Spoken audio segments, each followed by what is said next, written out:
Welcome to the 2020 Global Peace Film Festival interviews. My name is Kelly Devine. I'm the artistic director.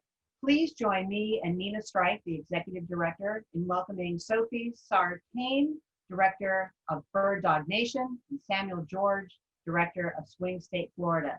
Please be sure to check out the Global Peace Film Festival website, which is peacefilmfest.org, to find out how to watch these films. Just look for the Watch tab, and you'll get all the information.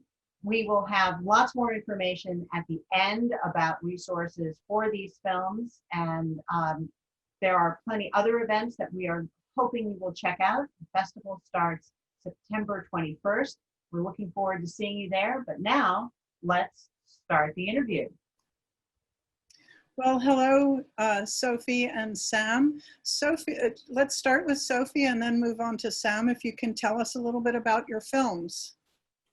Great. All right. Well, thank you. Thank you, Nina. Thank you, Kelly. Thank you to the Global Peace Film Festival. It's great to be included in your amazing festival. My film is Birddog Nation, which is a film that was made primarily filmed in 2018 following activists from the beginning of that year or late 2017 through the midterm elections.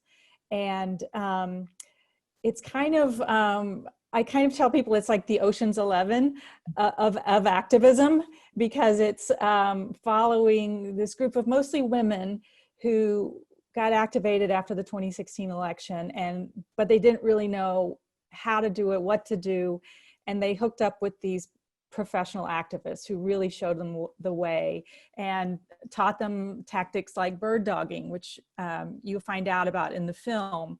And then also just were such role models in terms of their hard work, in terms of their years of commitment. It's not just, something that you're trying to win an election 6 weeks from now, but it's sort of like lifelong commitment. And this really inspirational figures from all over the country. And so we followed them on their journey of learning and growing and getting more and more active.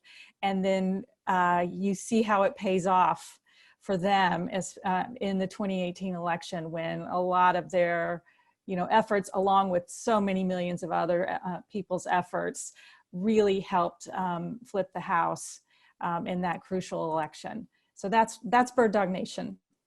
And Sam?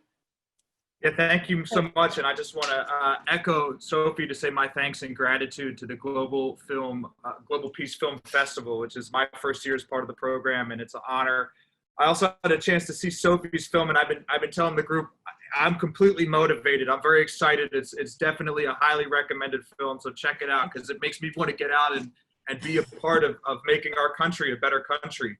And also I can say we have Ivy Bennett with us today, who's one of the stars of my documentary film. So that's very cool as well. It's good to see you again, Ivy. I know it's been a rough couple of months, so it's good to see your face, even though I didn't get to go down to Florida as I had hoped. My picture is a documentary film. It's called Swing State, Florida. And what it is it's kind of a three-part film that embeds in three very different communities that I thought were indicative of the kind of communities that politicians lean on to win elections, sometimes in good ways because they need their vote, sometimes in bad ways by stereotyping them and calling them the bad guy, and that's how they motivate people to vote. But the idea was these are communities that are vital to the political process. And my question was, what are they receiving in return? What are they asking for from their politicians, and what are they getting from them, and where is that not adding up? And it was an interesting thing because we wanted to do something about democracy. And typically when I do that, we end up doing election films where you follow a candidate and then you follow a group of people and you walk them up to the election. But it wasn't an election year. So I wanted to think about US democracy without having that election tree to build around. So that's kind of what we did there. And if I could say, I don't want to go on for too long, but one thing that I found is the last documentary I did in the US was in West Virginia, where people are very pro-Trump. And, I found that when I personally tried to have these very direct conversations with people, well, why do you vote for Trump? And the answer would be because he tells the truth.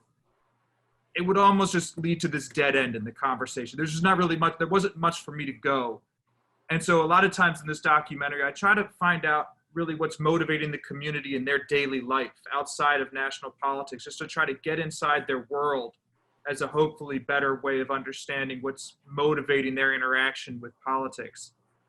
And so one of the things I did, so one of the 3 communities is Liberty City in Miami. So it's a historic African-American neighborhood in Miami, and it's facing a lot of the issues that we see today. I mean, some of it's just mind-blowing to me, but Ivy Bennett runs an art program there. And what she does is she brings in and hires high school students as art interns for the summer, and they work on projects to commemorate a segregation wall, a former segregation wall. So the wall is still there in the community that used to separate Black people from white people, but many people have forgotten what it means, and she really works on that with the kids. And what's cool from a filmmaker's perspective is we can learn about it by watching them, but we can also watch the kids learning about it. So you're kind of learning about it through their eyes, which I thought was very powerful. But Ivy, maybe you can talk a little bit about, because what you thought about what the importance of the program is and the experience being in the film. Absolutely. Thank you for the invite. I'm happy to be here. My name is Ivy Bennett. I'm a program director at Arts for Learning Miami. And the program that Sam mentioned is our Wall-In project. And as he so eloquently already described the program, where it is a 3-year initiative, and we're looking to make it a bit longer, where our students are paid to research the remnants of what was a segregation wall in this historic community. And based on that, they created monuments that we are actually going to have fabricated and then installed, and hopefully in perpetuity, especially because right now in that community, it's ever changing. Depending on who you ask, some people say for the good, and other people say, well, it's being gentrified, but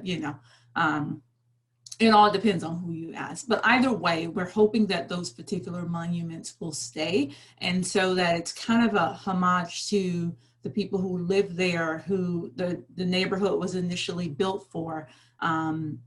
And I think the program is important and it's timely in that students are recognizing like creative ways in which they could use their voice for change. Sometimes I think that, especially working with high school students, sometimes I feel as if they feel that they don't have a say, because a lot of times when you're working with them, adults are talking at them, and or they'll ask them their opinion, but it doesn't go very far. And I think what's nice about the program is that we're using these creative approaches to really make a statement, and it's something that the students really kind of, they find their voices, and then they're able to find like all of these different ways. I may not be the one who wants to, rally in the street, but I can draw this really powerful picture, or I can come up with this really awesome, meme or piece of artwork or, sculpture, whatever that may be. So I think that's what's been the most powerful piece about working with Sam and also doing the program, and that students really do find their voices, and they realize that what they have to say matters, and it can go further than just that moment. Oh, that's wonderful. And Ivy, I might stay with you to start this question to everyone. What has drawn you to do this type of work and in this particular way? What I didn't mention, I was born and raised in Liberty City, so the very community that Sam highlighted. So this particular project is truly like a 360 moment for me. I've been in the arts my entire life. I think it was somewhat of an escape. The neighborhood wasn't so great, but I tell my friends I didn't realize that we were poor until I became an adult and understood what poor meant. So with that, we were in a lot of arts programs. So I've been in dance, I've done arts types things my entire life, both me and my sisters. So once I went off to college, I came back and I started working as a teaching artist at Arts for Learning. And then that kind of developed into me going into administration. So now I get to help to develop and kind of monitor or supervise these programs. So it's just been a really interesting way for me to give back through empowering young people. And it's what I really love. And it's what I'm passionate about, because, you know, one person can do something, but, you know, the fact that we're able to kind of impart this feeling of brilliance and this feeling of worthiness to these young people, they take it and run with it. So to me, that's what's most powerful about what we do and why I continue to do it, because our program, providing a safety net and providing a creative space, changes their lives, and then they can go and take over the world. Oh, that's wonderful. And it seems like there's a bit of a thread through these stories about highlighting people either coming into their own power or, you know, being shown how they can regain their own power. And Sophie, Absolutely. what attracted you to this story and to tell it in the way that you do? Well, it's interesting that you framed it that way, Kelly, about people discovering their own power, because I think that's what a lot of what I witnessed in making the film. I think, you know, there's always the people who say, well, when there's a crisis, it's also an opportunity. So, I mean, I think the 2016 election was a real body blow for a lot of people in this country and a real wake-up call. And so I think for me, it was, I was at the Women's March in DC filming on another film in 2017.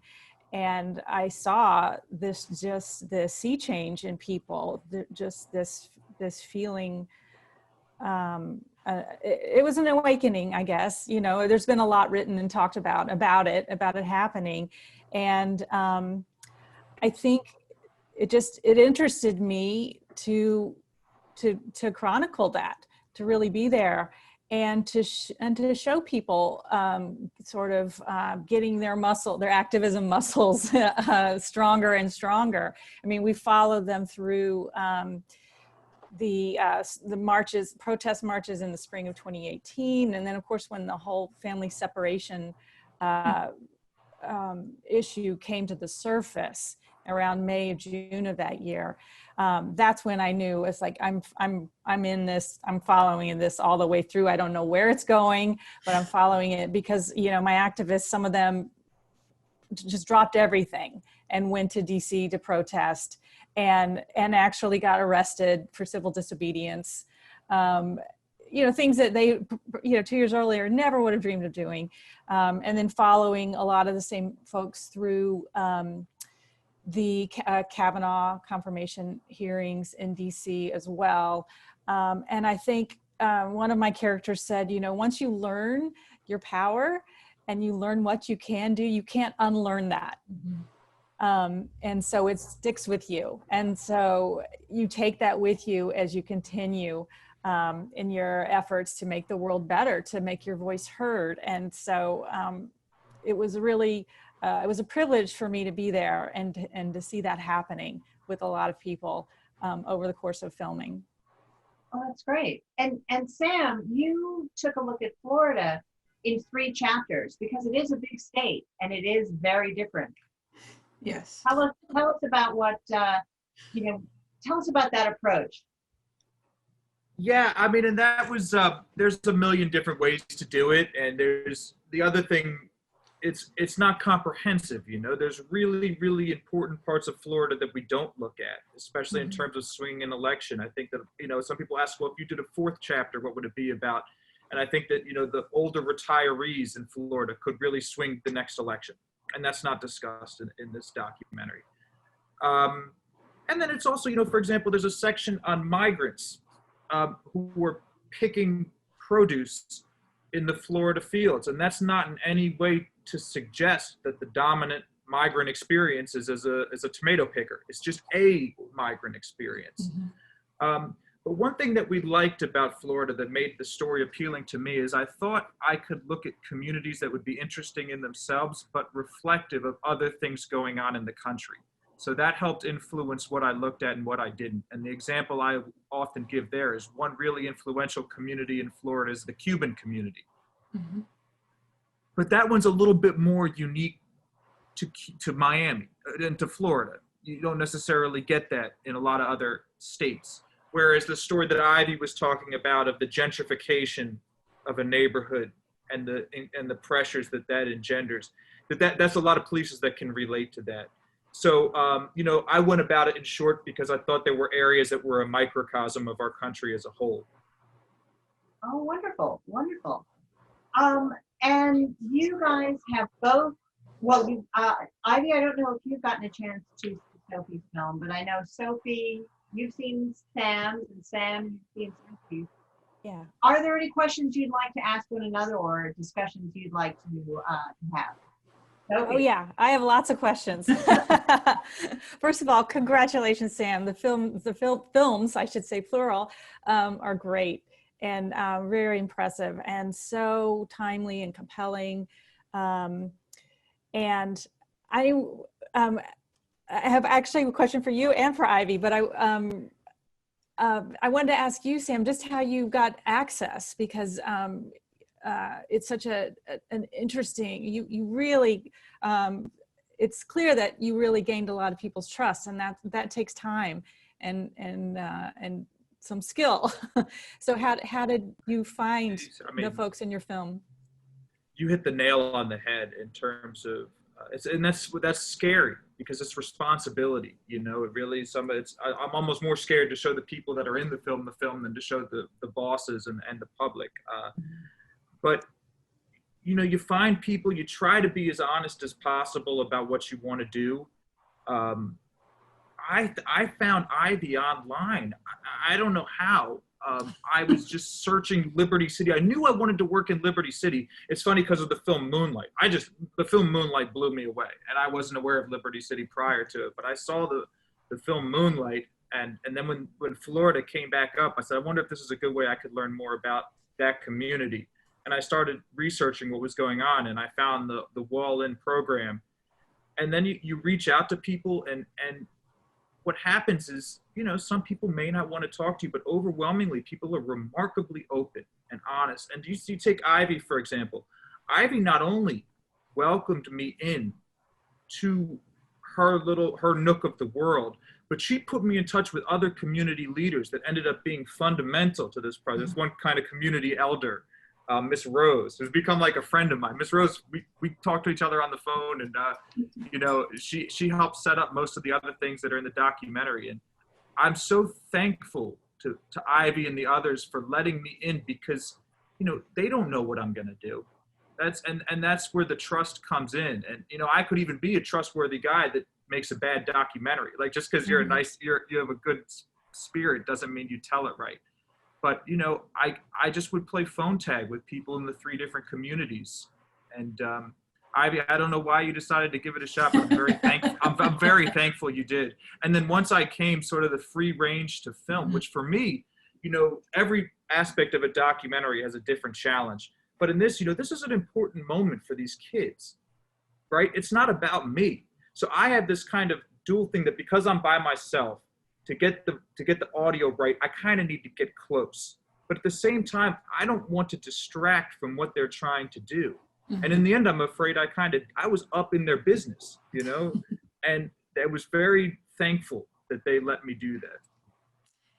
If I may add, when you did get in contact with me, and then you and I sat prior to you coming to film to kind of plan out and have a conversation, because I am very protective of our children. They feel like my children. I call them children, even though some of them are young adults. But I think in speaking, I understood that you came off as if you had integrity. You wanted to tell the story. You weren't placing your own interests in front of what the story actually was. And I think that is what is helpful, because sometimes by we, I mean, like, sometimes nonprofit sectors, or, you know, whatever industry, sometimes we go into communities that is not our own, with all the best of intentions, but we're like, okay, this is what you need. And it's like, wait a minute, you know, we lived here, we know what the experience is, we know what we need. However, you're the person who received the funding, right? So in some ways, since the beginning of this project, and even though I am from Liberty City, I no longer live there. So I don't even feel like I am the voice. of Liberty City, because I don't think that that's fair. And I would tell Sam that a lot, where if you want to hear about what's happening now, then we need to go there and talk to the people who live there now, because my experience is very different than maybe their experience. So I think the fact that you were open, you were honest, you listened, and you came with integrity, and you put our story at the forefront, which made me comfortable in introducing you to the students, because they have no filters. They are who they are, right? So we always want to make sure that someone is honest and trustworthy when we introduce them to our larger population. So it's helpful to just be honest and take the back seat when you're going into a neighborhood that is not your own. That means the world to me. Thank you so much for saying that. And Ivy, I had a question for you. There's so much focus right now on the youth vote for this election we have coming up. So much of an effort to get young people, first-time voters. I'm wondering how the kids that you interact with, how are they feeling? Are they feeling energized, like they want to get involved? Are they feeling, what's the mood like? What are you sensing? It's hard for me to say. Whenever we mention something political, I think that unfortunately a lot of their activism ends on social media. And it could be because they aren't really reached out to in a real way. So, I think that a lot of politicians, they go with their tried and true. They look at the numbers, and those are the people who they mainly focus on, because those are the ones who vote, as opposed to kind of putting a lot of real effort into young people and learning what they like and learning what's going to get to them. So many of the young students who I've talked to, it really isn't a thought for them. Now, whether it be that they feel disenfranchised because some of their communities, regardless of who the president is, they're still going to not be doing so well, right? So sometimes you get to the point where it's like, what's the point? What am I doing this for? So some of our students, I think there's a little bit of that. And then others, it's just that they don't quite see the importance, besides like making, I don't know, a TikTok about it. And I may, I don't want to minimize how they really feel, but that's just my gauge of like, when I talk to them about it, they definitely have opinions, but in terms of actually registering the vote is like crickets. They haven't done so. So I hope, and that's something that we can probably do as an organization, where we can make it a bit more accessible. Sometimes it's also accessibility, right? Understanding that you can register before you're 18, understanding that the process is fairly easy. So that's something that we could probably do in our organization, since we have so much access to them, is to get them, or at least be a bit more interested, or show them that it's not a difficult process. Sam, Sophie, if you don't, that you wanted to ask Sophie? oh, absolutely. I mean, I think that one of the interesting things about the film was to see, and we're talking about Birddog Nation right now, is just the tremendous amount of momentum that was kicked off, with that Women's March, and then moving forward, and some of the activists and how involved they got. And one thing I thought about when I was watching it is some of the most beautiful moments were these victories that weren't overall victories, but they were just minor victories. To get one person to listen, to have one person to say, look me in the eyes when I'm talking to you. And, you wonder, so there's that beautiful moment where they talk to Senator Flake and say, you need to take this sexual assault charge seriously. This is during the Kavanaugh hearing. And it's the woman, one of the women that told him that it was like one of her very first times being an activist. And to have that kind of an impact, it's very exciting. And then I wonder, do they realize how important that is, even if ultimately Kavanaugh does get seated? Is the beauty in the small victories, is that enough to keep people going? Is the momentum as strong as it was those first 2 years? So I guess my question is, what is the update on some of these really heroic characters that you follow over the first 2 years of the Trump presidency? Right. That's good question, Sam. Thank you. I mean, there are victories. There are victories big and small, and then there are also losses along the way, and but they keep going. I mean, it's interesting that the film is kind of bookended by two incidents of different activists confronting Senator Jeff Flake. Just coincidentally, they both happen to be Senator Jeff Flake. The first one is by Adi Barkan, who's a great activist. You may have seen him. He spoke at the Democratic National Convention last month, and he has ALS, and he was on an airplane with Senator Jeff Flake around the time that the tax bill was about to pass.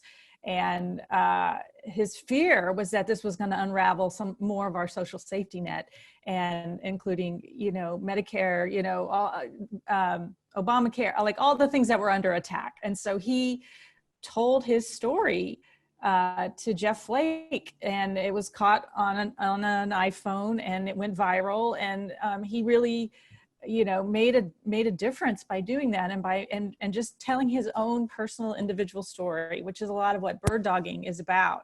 It's not really about trying to have some kind of gotcha moment with a politician. It's really about having access to our elected officials who work for us, and being and telling them our story. And so then we start with Adi, who's amazing, and then we end with Ana Maria Archila in that elevator at the Kavanaugh hearings, with, as you say, Sam, a first-time activist with her, and doing the same thing, saying, I'm a sexual assault survivor, hear my story, hear me, see me.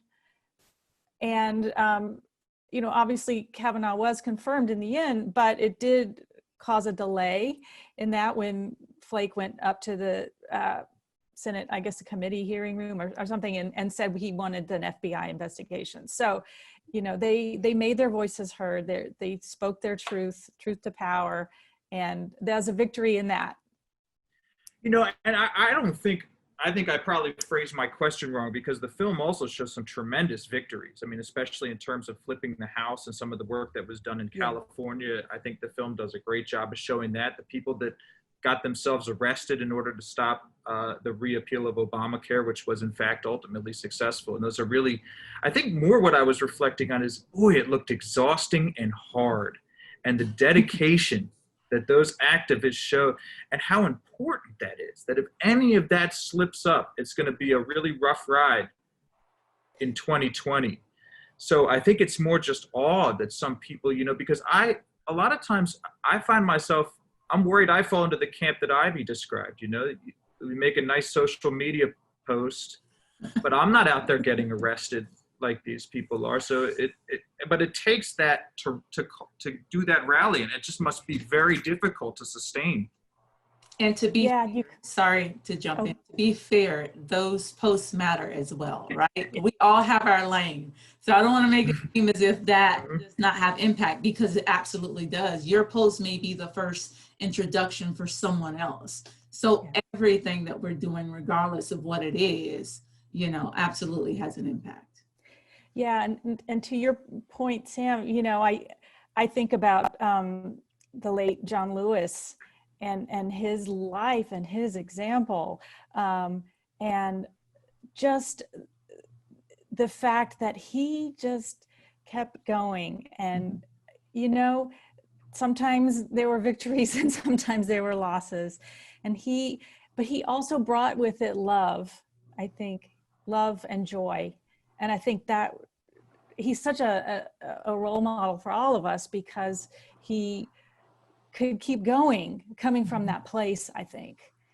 Just having that and believing in the beloved community, believing we could make things better and that change could come, and we could all get into good trouble, necessary trouble, and we could just keep doing it. So, in that spirit, I would love to have just some of that in me so that I could keep going. Well, you captured it for the rest of the world. So, I think that, I hope, as a fellow documentarian, I believe that it's extremely important. So thank you for that. Oh, sure. Well, thank you for your film too. I mean, really showing, putting these stories and putting them out there and showing people, and I think you were right that you were really smart to take, I mean, obviously very specific to Florida, but you know, specific, I mean, you know, it applies to communities throughout our country. Well, this might be a good time to tie in the mission of our festival, which is we curate all of our programming with an eye to providing models or emblems of inspiration so that people can take something back into their own lives and into their own communities and make the world a better place. And it doesn't always have to be getting arrested or you know, Ivy, to your point, those social media memes that capture someone's attention or explain something, those are all important too. And also the one thing that I think is important also to remember is that being a citizen, we need to kind of re-embrace being a citizen, which doesn't necessarily mean being at the gates, being arrested. Those are very important, especially when we're talking about these very existential and deep moral wrongs in our society. Those need to be confronted face on. But in the meantime, there are all these other things about just being a citizen, and we have to remind ourselves that that's how we pay respect to one another, by caring about what the water is like when we turn the tap on, and by caring about, as much as we want to be seen and heard, we also have to practice seeing and hearing others. And so politics is always going to be frustrating because there are always going to be a lot of people's dignity to be respected and to be taken into account while we make very difficult decisions. Difficult because we want to try and be good, respectful people. Actually, I think the thing that sometimes I worry about in this kind of moment is that you see people turning to tyranny because it feels easy. It feels like someone gets to make a decision and then the responsibility is lifted off of my shoulders. I don't have to care for you any longer. I don't have to care for you any longer. And if it works out for me, fine. And I think that's one of the things that hurt me most about the politics of right now, is not even the outcome or the party, but just I want to get back to a place where we think that going into a town meeting and discussing the banalities of zoning is what we should do because we love one another. As you said, Sophie, that's what, you know, that's also being part of the beloved community is just taking care of one another every day, day in, day out. Because I don't know about all of you, but I need a lot of taking care of. So could you all just speak a little bit about, you know, we do want to provide models, and I think there are things in all of your work that provide that. If you wouldn't mind just, you know, talking about how you see that in what you do. Ivy, do you want to go first? Sure. Something I think that the most important thing that we do in kind of helping form community is that I like to always say that we provide the space and the materials and get out of the way, right? So, you know, just on a human level, we need to feel safe and secure. So providing that space for young people to come and just focus on something creative is hugely important. We give them the resources in terms of like working with a professional teaching artist and whatever materials they need. And we really do get out of the way, and we see such amazing differences. And our summer program is 6 weeks long. And I'm saying 6 weeks long, but it's really a short amount of time in the amount of difference that we see in these young people, where they come in and they can't verbalize their desires, and they can't even really introduce themselves without shaking or looking at the ground or not being self-assured, to at the very end of the program, they are like, I am such and such, and this is what I think, and this is what we should be doing. And, you know, like, to see that in 6 weeks, I'm like, imagine if they had this their entire life. Imagine if they had the safety, the security, the resources, and we just got out of the way. Magic things happen.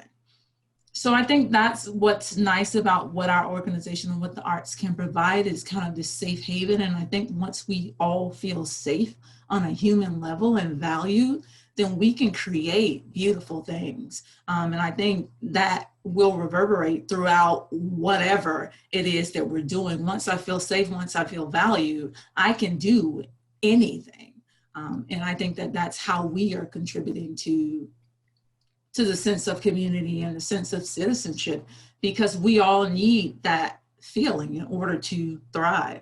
I think a lot of our, some of our students, not a lot, but some of them are in survival mode, right? So that's not a safe space. So if I'm just trying to survive, I can't really, there's nothing that I have to give because I'm just trying to take care of me. So if I'm able to kind of like get to a space that's like, ooh, people are thriving up here, we're safe, we're good, everybody's valued, now we can make a difference. So that's how I feel that we are contributing to the collective. Sophie? So is the question, can you say Sure. the question again, Kelly? Just in terms of, our mission is to try and provide models and inspiration. And Sophie, I definitely saw that in your film, that you weren't just following these folks to tally wins and losses, as you were really trying to capture something about their journey and their growth as people. And I think that there's something that, not everyone needs to become that full-fledged activist, but there is so much inspiration in the growth and the mindfulness that you watch your characters go through. If you wouldn't mind just talking about that, just. Right. Well, I think one of the things that I try to show is that we try to show in the film is that you don't have to be that person confronting the senator in the elevator to make a difference, right? I mean, not all of us can do that. And I actually wanted to show a lot of people's discomfort with some of the tactics and to speak honestly about that. And and to bring up the issue of race. So if it's a lot of white women who say, oh, that's not civil. And then some of our Black activists say, well, a lot of the stuff that's happening on the streets and are in our lives, those aren't civil acts. So anyway, I like the dialogue back and forth and the honesty about the struggles. And I feel like that is useful for people to know and also the whole notion of getting comfortable with being uncomfortable.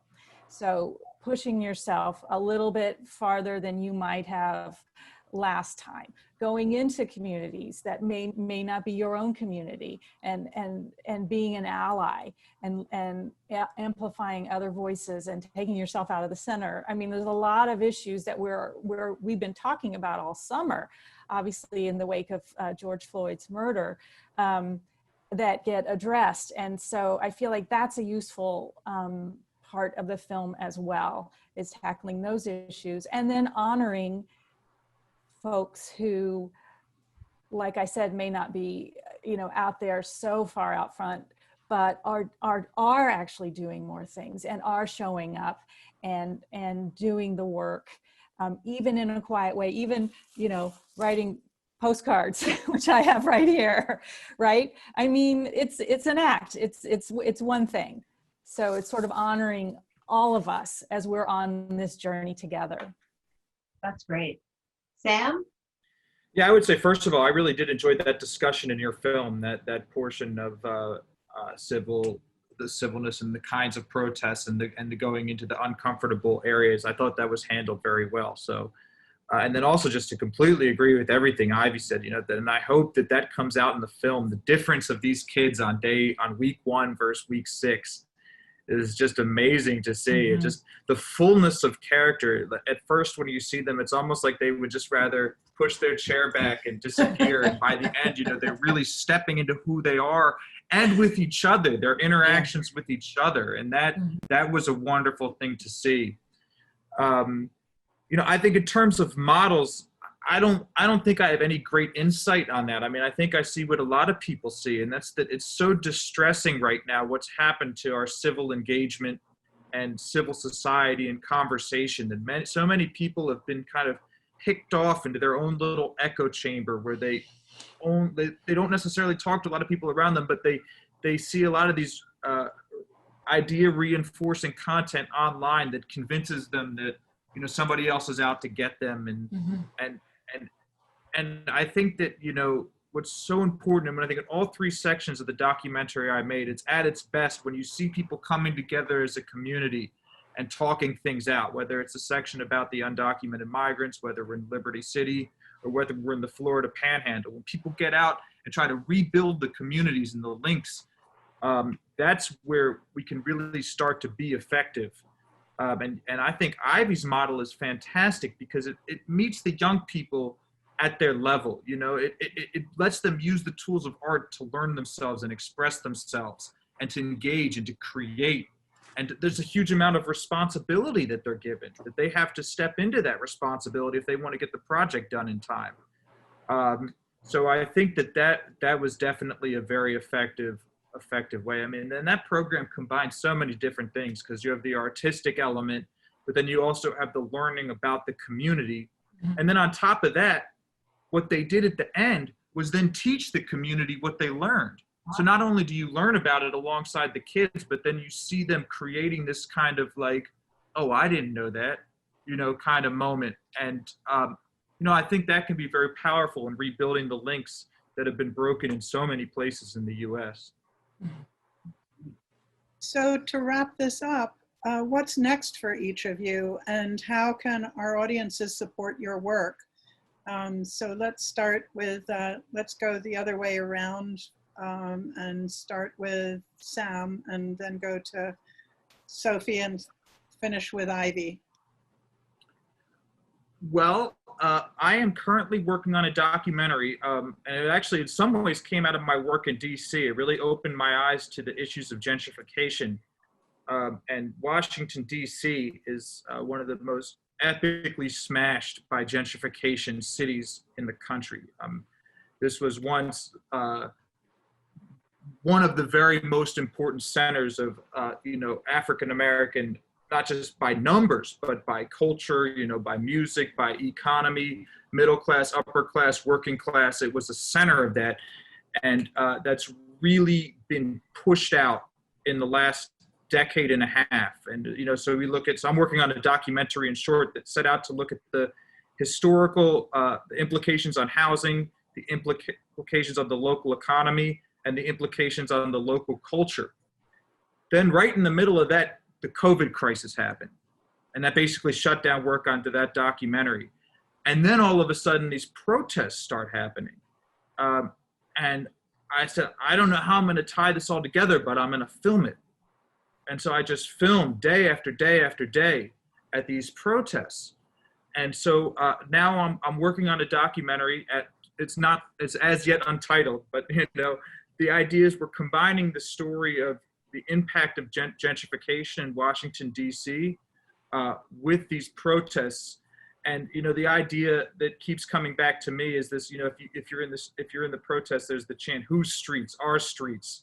And it's this idea of these people, the community, an indigenous community that's been kind of pushed off these streets.